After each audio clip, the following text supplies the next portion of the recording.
আচ্ছা, আপনি সাকিব খানের এবারে যে ঈদ উল ফিতরের বরবাদ সিনেমা কি দেখেছেন? সিনেমা দেখে কি মনে হয়েছে? ভালো। মানে সিনেমার থিম আপনার কাছে কি মনে হয়েছে? সিনেমাটা অ্যাকশন স্টাইল সব কিছুই বেস্ট, সুন্দর ছিল। বাট অভিনয়টা অনেক কষ্ট করেছে। অনেক এই সিনেমা থেকে আপনি কি মজাদার কি হয়েছে, বুঝলেন, মানে কি শিক্ষা উপলব্ধি কি? এবং সিনেমা প্রথম থেকে 5 ভাগের 4 ভাগ দেখলে সে হচ্ছে নারী কাছে পুরোপুরি ঘৃণা করে, কিন্তু লাস্টের টুক দেখলেই তখন বুঝতে পারবে যে না, নারী ভালোবাসে। কিন্তু এই সিনেমাটা মূল বোঝানো হয়েছে নারী ছলনাময়ী হয়, নারীর সম্পর্কে নেগেটিভ কিছু সবকিছু এই সিনেমাটার মূল উদ্দেশ্য। এবং বাস্তবে তাই হয়, আমরা সবাই জানি। মানে বরবাদ তো বরবাদ, এবং মেয়েদের কারণে যে ছেলেদের জীবন বরবাদ হয় সেটাই বলতে চাচ্ছেন আপনি। সিনেমার অ্যাকশন থ্রিলারগুলো শাকিব খানের কেমন ছিল? অসাধারণ ছিল।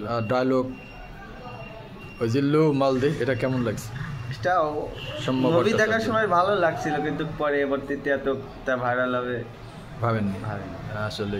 আর দাদা, ব্যাকগ্রাউন্ড মিউজিকগুলো আপনার কেমন লেগেছে বরবাদ সিনেমার? ততটা ইমোশনাল ছিল, ততটা ভিলেন আসলে আপনি আসল ভিলেন কাকে মনে করেন, মিশাকে নাকি যিশু সেনগুপ্তকে? এই দুটোর মধ্যে কাকে আপনার কাছে মনে হয়েছে যে ভিলেন? এখন সব জায়গায় দেখি নেশা আছে শাকিব খানের শত্রু থাকে বা ভিলেন, কিন্তু এই ছবিতে বাবা, কিন্তু বাপ সন্তান তো তারপর নেশা ভিলেন ছিল, বাট সে একটা রাজনৈতিক পদে ছিল। হ্যাঁ, কিন্তু সে মানে আসল ভিলেন, মানে শাকিবের বিপরীতে ভিলেন তাহলে যিশু সেনগুপ্ত।